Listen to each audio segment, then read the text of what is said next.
हरे कृष्णा। आज पाप मोचनी एकादशी है।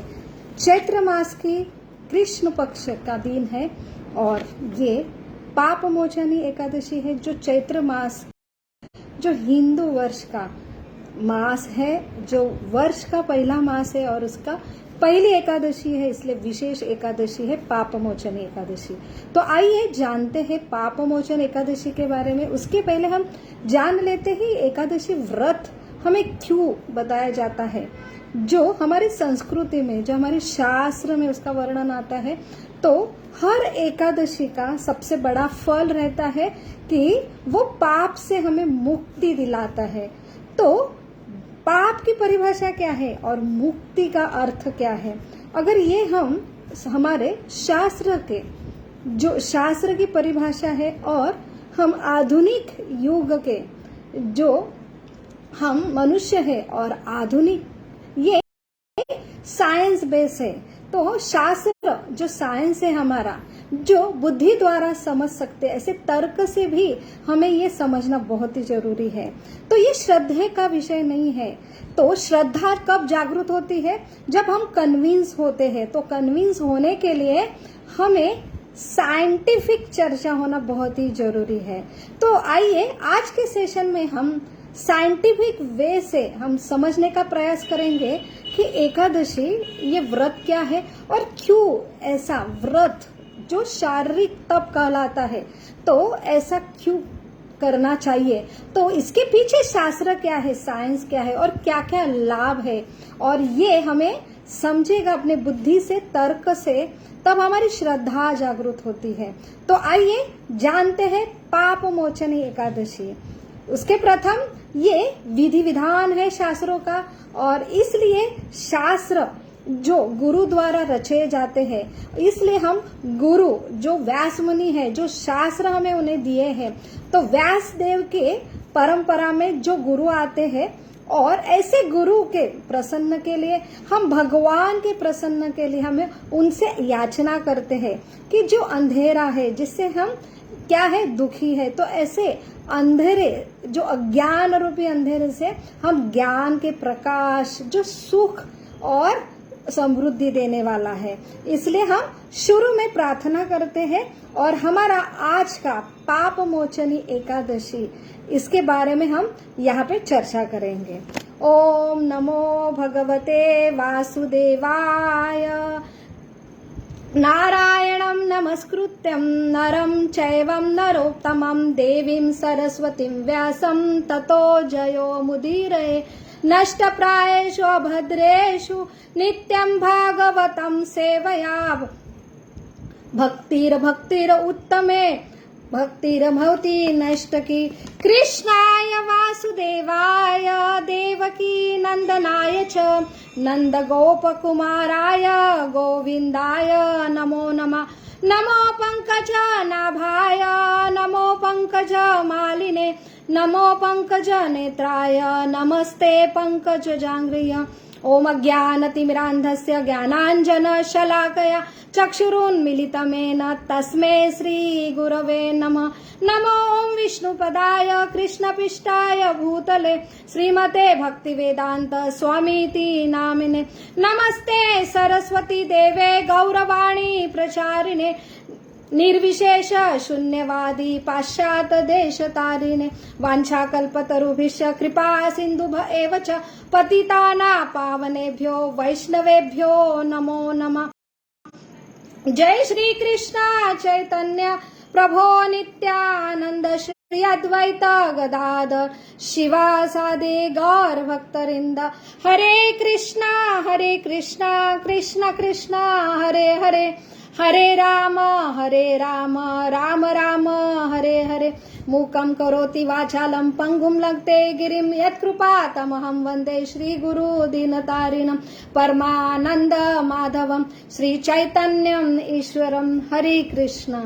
तो आज एक विशेष दिन है, चैत्र मास का आरंभ हुआ है, और इसके जो प्रथम आने वाली एकादशी, कृष्ण पक्ष की एकादशी, जिसे पाप मोचनी एकादशी कहते हैं ऐसे पाप मोचन एकादशी, ये एकादशी क्या है, व्रत क्या है और पाप मोचन एकादशी का महत्व क्या है, ये ऐसे व्रत हमें क्यों बोला जाता है हमारे हिंदी संस्कृति में, सनातन संस्कृति में।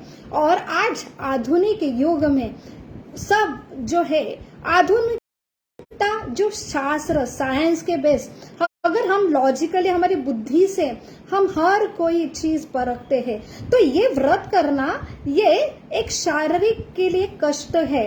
और फिर ऐसा तप हमें मनुष्य के लिए क्यों बोला जाता है, तो जैसे ही हमें, जैसे एक छोटा बालक है और छोटा बालक को माता पिता, क्योंकि छोटा बालक अभी असमर्थ है और वो कभी भी उसे अभी उसकी बुद्धि परिपक्व नहीं है, और इसके लिए वो जब तक एडल्ट होके अपना जो सारी डिसीजन जो डेवलप होने के बाद परिपक्व होने तक उसे माँ बाप के आश्रय में, जो है गुरु के आश्रय में रखा जाता है और सबसे प्रथम उसे एक डिसिप्लिन दिया जाता है।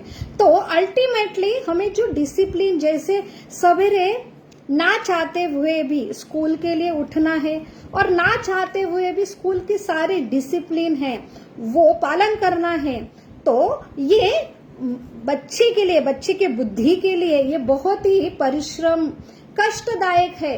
लेकिन माता पिता ये अपने पुत्र के उज्जवल भविष्य के लिए ये सारे जो तप है, तपस्या है, कष्टदायक है, जो आज कष्टदायक लग रहे हैं, लेकिन अंततः भविष्य में ऐसे उज्जवल अपने जो पुत्र के भविष्य के लिए बहुत ही सबसे जरूरी ये ऐसा कार्य है।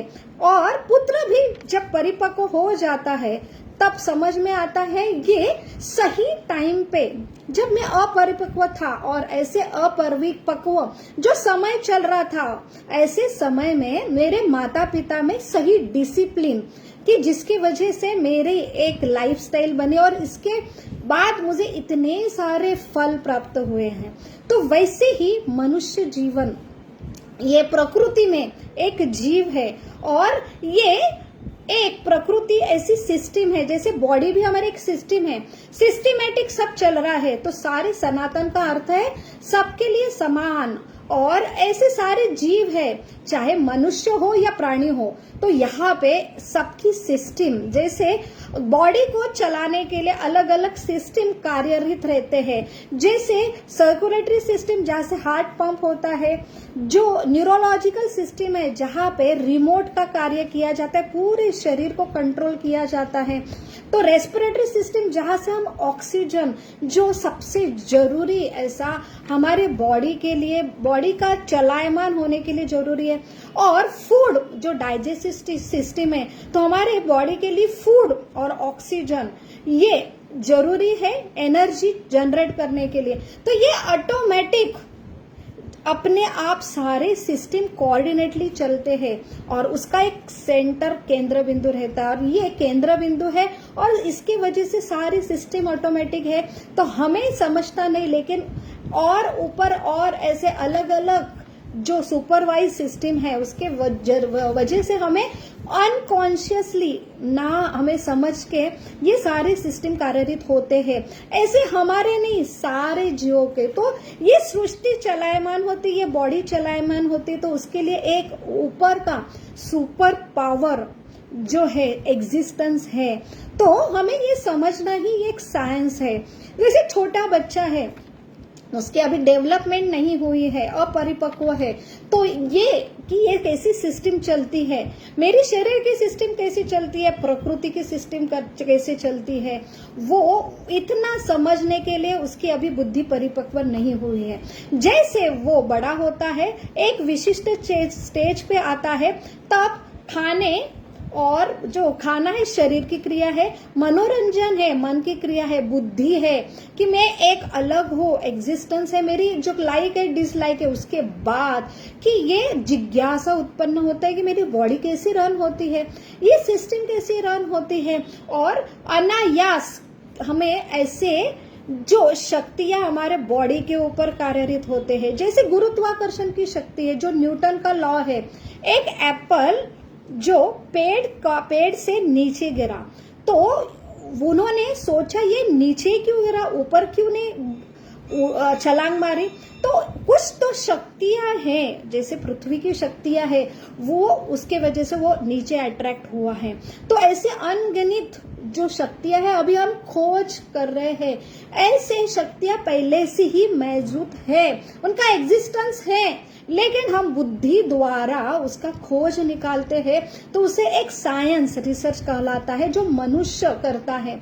लेकिन इसका अर्थ एक ही निकलता है कि ऑलरेडी सब चीज एग्जिस्टेंस है और वो हमें समझना ये साइंस है। वैसे ही ये हमें व्रत क्यों दिया जाता है, तो ये व्रत जो है साइंटिफिक बेस पे है। उसे एकादशी, जो एक दशा जो है मून की दशा है, तो हम देखते हैं कि जैसे सोलर सिस्टम में सूर्य है, चंद्र है, तो चंद्र के अलग अलग दशा हम ऑब्जर्व करते हैं।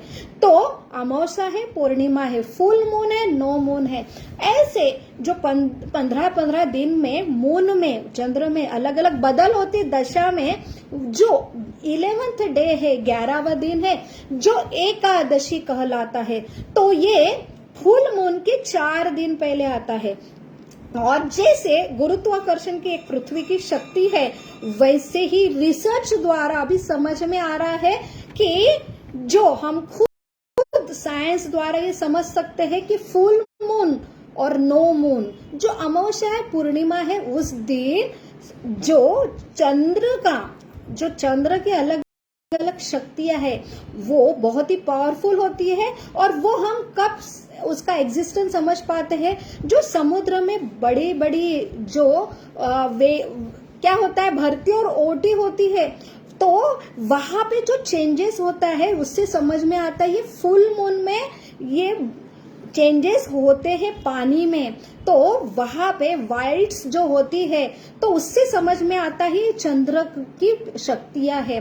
तो उसके बाद रिसर्च में ये भी समझा है कि हमारे बॉडी में भी, हमारे बॉडी जो पंच महाभूत जो है पृथ्वी, वायु, अग्नि, आकाश, तो जल, ये तत्व से बना है। और हमारे बॉडी में 71%, जो पृथ्वी में भी 71% ये पानी ऑक्युपाइड है, जैसे बॉडी में भी 71% पानी है।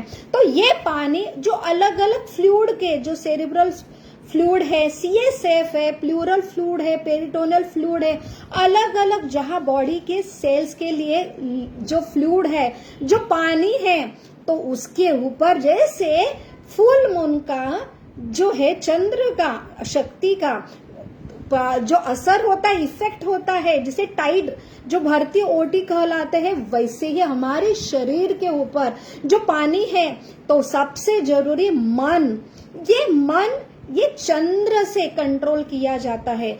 तो ऐसे इसलिए साइकेट्रिक जो है वो उन्हें, और ऐसे भी जो बाकी डॉक्टर से हम खुद हमारे एक्सपीरियंस में हम देखते हैं कि जैसे फुल मून और नो मून, इसमें बहुत सारे शरीर में बदल होते हैं। तो साइकेट्रिक्स में जो मैनिया, डिप्रेशन के जो एपिसोड्स होते हैं, सुसाइडल की टेंडेंसी होती है, ये फुल मून और जो नो मून, अमावस्या पूर्णिमा के दिन, क्योंकि मन बहुत ही विचलित होता है, तो ये जो है इफेक्ट्स जो मून के इफेक्ट्स है चंद्र के, उसकी वजह से होते हैं। और हम खुद ऑब्जर्व करते हैं, जो हम जब गवर्नमेंट कॉलेज में हमारी डिग्री ले रहे थे, तो हमारा जो गायनेक डिपार्टमेंट रहता है, तो ऐसे फुल मून, पूर्णिमा और अमावस्या के दिन कॉम्प्लिकेटेड केसेस जो है, वो हमारी इमरजेंसी ड्यूटी बहुत ही हेक्टिक होती है।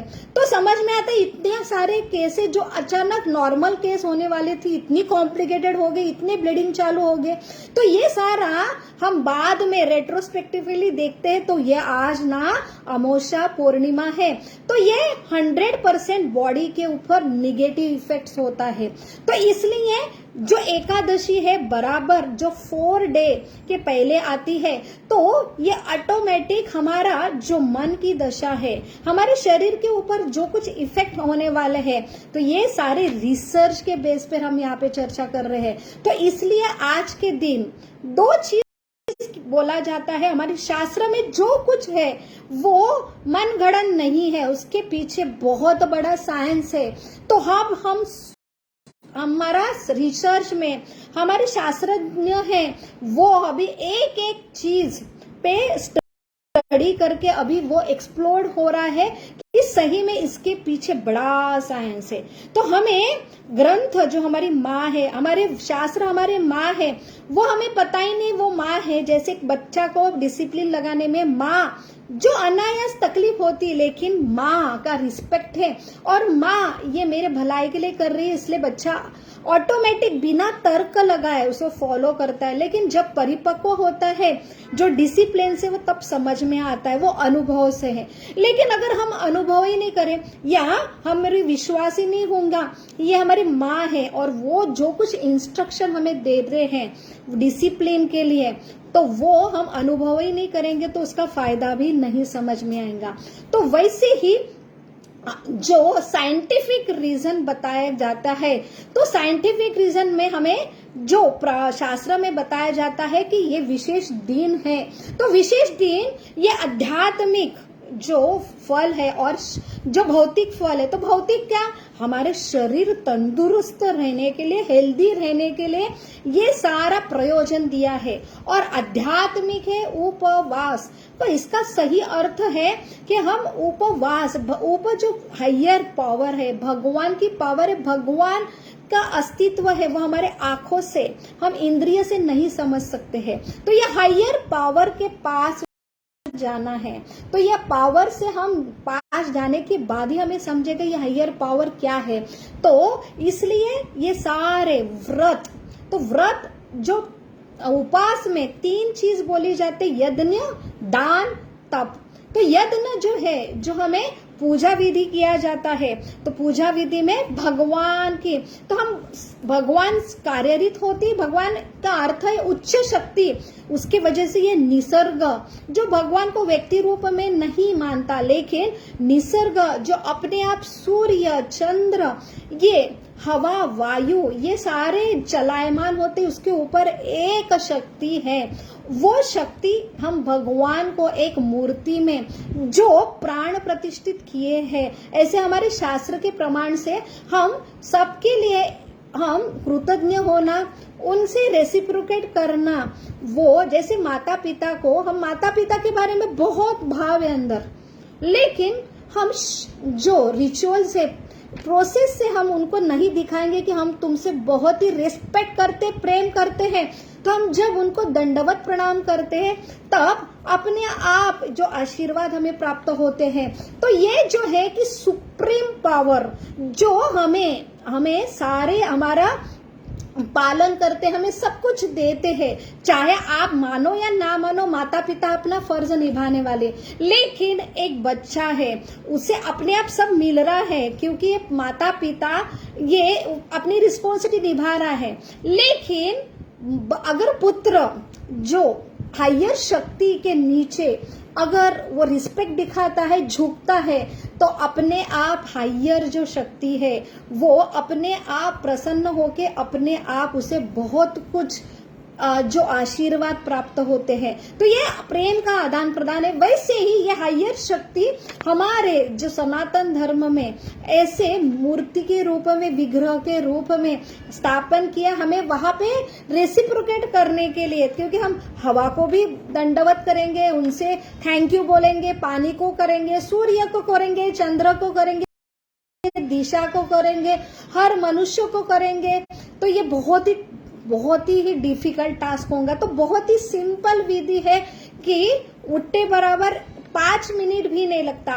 तो हम अगर भगवान की मूर्ति नहीं है तो मन में भी भगवान को जो स्मरण करके हम उनको धन्यवाद दे सकते हैं, थैंक यू बोल सकते हैं। तो ये विधि है रेसिप्रोकेशन की। तो व्रत का अर्थ है दान, यज्ञ, तप। तो यज्ञ जो है तो उसमें जो आती पूजा, तो विग्रह की पूजा आती है। और सबसे जरूरी है कि हम अगर विग्रह को नहीं मानते तो भगवान का मेडिटेशन करना चाहिए। हायर शक्ति जो प्रमाण में हमारे शास्त्रों में बोला गया है, ये युग चल रहा है कलयुग, हमारी इतनी सूची नहीं है, क्योंकि विग्रह के पास जाने के लिए बहुत सारे नियम रहते हैं। जैसे राष्ट्रपति भवन में मुझे जाना है तो मैं डायरेक्ट नहीं जा सकती, उसके लिए बहुत सारे फॉर्मेलिटीज निभाना पड़ेगा, और मैं उतनी सुरक्षित हो क्या वहां पे जो है, तो वो फॉर्मेलिटी वैसे ही विग्रह का जो पूजा है, तो इसलिए बहुत सारे फॉर्मेलिटी हम नहीं कर सकते, उतनी सूची भी नहीं है और इतना हमारे पास जो कैपेसिटी भी नहीं है। तो इसलिए सिंपल विधि दी है जो है हरिनाम, हरे कृष्णा कृष्ण कृष्ण हरे हरे, हरे राम राम राम हरे हरे। तो ये सारे आज के युग के लिए, ये कलयुग जो कलियुग चालू है उसमें ये युग धर्म दिया है कि ये विधि से आप सुप्रीम पावर से कनेक्ट हो सकते हैं। तो ऐसा सारा प्रमाण दिया है। तो ये एक विधि है, हरिनाम से हम शुद्ध होते, उपवास भगवान के पास जाते हैं। तो सबसे जरूरी विधि है कि व्रत करेंगे, शरीर को कष्ट करेंगे, उपवास करेंगे। ये हमारे अलग अलग शरीर, कोई बूढ़ा है नहीं व्रत कर सकता, छोटा बालक है नहीं व्रत कर सकता, तो कोई बीमार है नहीं कर सकता है, लेकिन अल्टीमेटली प्रयोजन जो दिया है हायर, तो रिचुअल्स जो है ये प्रोसेस है जो व्रत करना है, लेकिन स्पिरिचुअलिटी उसका उद्देश्य बहुत ही जरूरी है। तो उद्देश्य है उपवास, तो सबसे जरूरी है फास्टिंग करने का। सबसे जरूरी जो उद्देश्य है कि आपका जो शरीर है वो एंगेज करते हैं। पूरा दिन भर खाना बनाना है तो पूरा 24 घंटा, महिला हम जानते हैं कि हमें पूरा दिन चला जाता है। तो अगर खाने के लिए व्रत है, अगर शरीर के लिए, तो हम टाइम स्पेयर करके हमारा जो समय है कम से कम मन के लिए, आने वाले 4 दिन के बाद बहुत सारे क्या होने वाले, बदल होने वाले, तो इसके लिए ये समय हमारे प्रमाण शास्त्र में प्रमाणित करके ये दिन चुना गया। तो ये दिन सबसे, ऐसा नहीं कि सारे दिन एक जैसे है, तो हर दिन की एक विशेषता होती है, और ये अलग अलग क्या होता है, शक्तियां, जैसे गुरुत्वाकर्षण शक्ति है, प्रुवन शक्ति है, वैसे बहुत सारे शक्तियां हमारे शरीर के ऊपर कार्यरत होते हैं, और ये निगेटिव शक्तियां है, उससे बचने के लिए हमें ऐसे विशिष्ट दिन में व्रत जो है हमारे शरीर, मन, बुद्धि, अहंकार को शुद्ध करने के लिए ये 3 प्रक्रिया दी है। तो यज्ञ जो है भगवान को पूजा करना है और उनका हरिनाम करना, ये यज्ञ है जो है तप, जो शरीर को तपाना है। लेकिन सबसे जरूरी है कि हमारा जो समय है कम करके हम भगवान के बारे में अपने भगवान का क्या करेंगे, संग करेंगे, उनके बारे में सुनेंगे क्या है। तो जितना हम सुनेंगे उतना ही हम उनको समझ पाएंगे, और ये समझना सुनना एक एक शुद्ध प्रक्रिया है जिससे हमारा मन शुद्ध होता है, बुद्धि शुद्ध होती है। तो सबसे बड़ा प्रयोजन है कि शुद्धिकरण का प्रयोजन है, और जितना हम श्रवण करेंगे, उनके बारे में सुनेंगे, उतना हमारे शुद्धिकरण होके सबसे जरूरी हो, तब हम समझ पाएंगे कि हम बंध है, हम बद्ध है, हम जो है ये शरीर रूपी, ये सारे जो नश्वर शरीर में, नश्वर प्रकृति में, अलग अलग प्रकृति के नियम में बंधे हैं। तो हमें जगाने के लिए ये सारी प्रोसेस है। तो अनकॉन्शियस इंसान कहाँ है, उसके ऊपर, शरीर के ऊपर कितने सारे प्रक्रिया हो रही है, वो कितना कष्ट में है, वो नहीं समझ सकता। वैसे ही अनायास ये भौतिक प्रकृति ही ऐसी बनाई गई है। तो हम जितने अशुद्ध रहेंगे उतने अनकॉन्शियस रहेंगे। तो ये कॉन्शियस, ये जगने की विधि है, उसके वजह से हम शुद्धिकरण होने के लिए ये सारी प्रक्रिया है। तो ये प्रक्रिया होने के बाद हमें कॉन्शियस लेवल जो आता है, उससे हम समझ सकते कि हम कितने सही में ये भौतिक नश्वर प्रकृति में बद्ध है, और ये जितने हम अंदर बद्ध हुए हैं उतने ही हमें जब रियलाइजेशन होगा, वही जीव यहाँ से मुक्त होने का प्रयास करेगा। तो आप अनकॉन्शियस है लेकिन आपको समझेगा ही नहीं, तो आप कैसे उसके लिए प्रयास करेंगे। तो ये सबसे बड़ा प्रयोजन है हम कॉन्शियस होने के लिए। तो ये है तप। तो शरीर का तप आप जितना पॉसिबल है उतना करना, लेकिन जो साइंटिफिक रीजन आज आ रहा है सामने कि शरीर आपको ये मन, बुद्धि और भगवान आध्यात्मिक प्रगति तो होंगी, लेकिन शरीर जो सुदृढ़ रहने के लिए, हेल्दी रहने के लिए, जो है कि हमारी आयु बढ़ाने के लिए ये उपवास बताया गया है। तो अभी रिसर्च में ये सारा आज सामने आया है कि आज जो साइंटिफिक रिसर्च द्वारा ये समझ में आ रहा है कि हमें शरीर में जो हेल्दी रहने के लिए डीएनए, जो डीएनए एक जंग डीएनए है और वो नॉन फंक्शनल बताया, जैसे ये डीएनए के जो फाइबर्स है और जो एंड प्रोसेस है, तो एंड प्रोसेस जो है जंग डीएनए का पार्ट, और जो सेंटर है वो फंक्शनल डीएनए, वहां पे इंफॉर्मेशन स्टोर की जाती थी। और अभी तक जंग डीएनए ये नॉन फंक्शनल है, वहां पे कोई इंफॉर्मेशन नहीं स्टोर की जाती, इसलिए ऐसा बताया जाता अगर भगवान है तो ऐसा ही है, जंग डीएनए पार्ट बनाया क्या जिसका यूज ही नहीं है। तो अभी हम रिसर्च द्वारा ये समझ रहे हैं कि ये जंग डीएनए का बहुत बड़ा रोल है कि जो इंफॉर्मेशन जो गैदर किया हुआ डीएनए का पार्ट है उसको सुरक्षा देते हैं।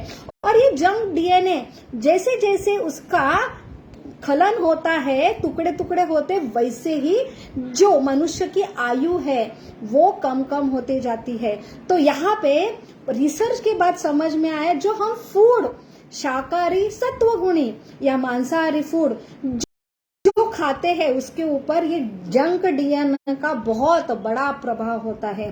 तो रिसर्च द्वारा और ऐसे प्रयोग द्वारा ये समझ में आया कि जो शाकाहारी है और मांसाहारी जो लोग हैं उनका डीएनए, जो जंग डीएनए है उसका खलन बहुत स्पीडली होता है, उनकी आयु कम होती है। और जो शाकाहारी सत्व आहार लेते हैं उनका जंग डीएनए है वो कम स्पीड में जो खलन होता है। तो इसलिए हमारी आयु बढ़ाने के लिए ये हेल्थ जो भौतिक अगर दृष्टि से भी हम समझे तो भौतिक दृष्टि से भी ये बहुत ही बड़ा है कि हम जितना कि इसलिए 15 दिन में एक उपवास, तो मांसाहारी जो लोग हैं उनको साल में पूरा महीना भर अगर उपवास करें तो जीएनए जो जंक डीएनए है उसका जो खलन बहुत मात्रा में कम होके आयु बढ़ती। इसलिए हम खुद देखते हैं कि हमारे जो दादा परदादा जो पहले आयु 100-125 क्रॉस करते थे, क्योंकि उनके जीवन में